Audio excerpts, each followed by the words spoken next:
কাকা আপনার মতন একটা মানুষের সামনে খাড়াইয়া আমার কথা কর মুখ নাই। আমার আসলে এই মানুষটা ভালো না। আমি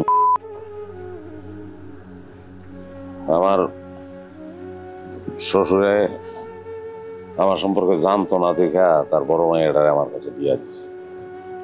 তার কথা আপনার কেমনে কি কই, চেষ্টা করছি ছাড়তে পারি না, পারলে ভালো হইতো। কিন্তু আমি একদম কসম করে কইতাছি, আমার শ্বশুর বাড়ির একটা লোকও করে না, একজনও না, এটা হয় না, বিশ্বাস করেন। তারা সবাই খুব ভালো মানুষ। আমার বংশেও কে কোনো করে না। আপনার শ্বশুরবাড়ির সাথে আত্মীয়তা করলে আপনার সাথে আমার ছেলের দেখা হবে। একদিন না একদিন আমার হয়ে যাবে। আমি আমার ছেলের করতে পারবো না। যান, চলে যান। আপনার শ্বশুরবাড়ির সাথে আমি আত্মহত্যা করবো না। কাকা আমি হাত জোর করে আপনারা করতেছি। কালকে আমার একটা বিয়ে অনেক কথা আসলো, আজকে যদি আপনি বিয়েটা ভাঙিয়া দেন আমার একটা সর্বনাশ হয়ে যাবে। কেউ অপরাধী না, অপরাধী আমি।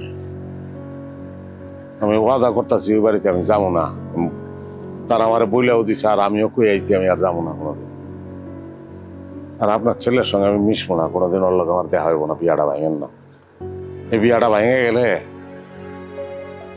আমার কারণে ভাঙবো, আর আমার আত্মহত্যা করা ছাড়া উপায় নেই। একটু বিবেচনা করেন কাকা।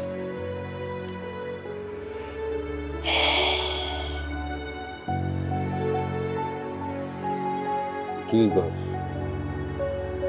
আব্বা, মাইয়া আমার যতই পছন্দ, আমি তোমার বিরুদ্ধে যাবো না। আচ্ছা ঠিক আছে, দাও, আমি ঘন্টাখানেক পরে তোমার জানিয়েছি। অসুবিধা নাই কাকা, আপনার যান বাড়ির ভিতরে যান, আমি এখানে আছি। ঠিক আছে, চল।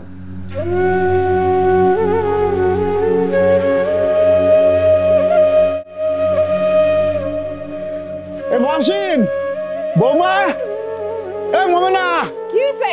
তোরা সব বাইরে আয়, খুশির খবর আছে। খুশির খবর মানে? বাইরে আয়। কি হইছে? মানে ওই যে কি করবো, ওই সাবিরের তো বিয়ে হবো। মানে বিয়ে তার মত পাল্টাইছে, রাজি হয়ে গেছে।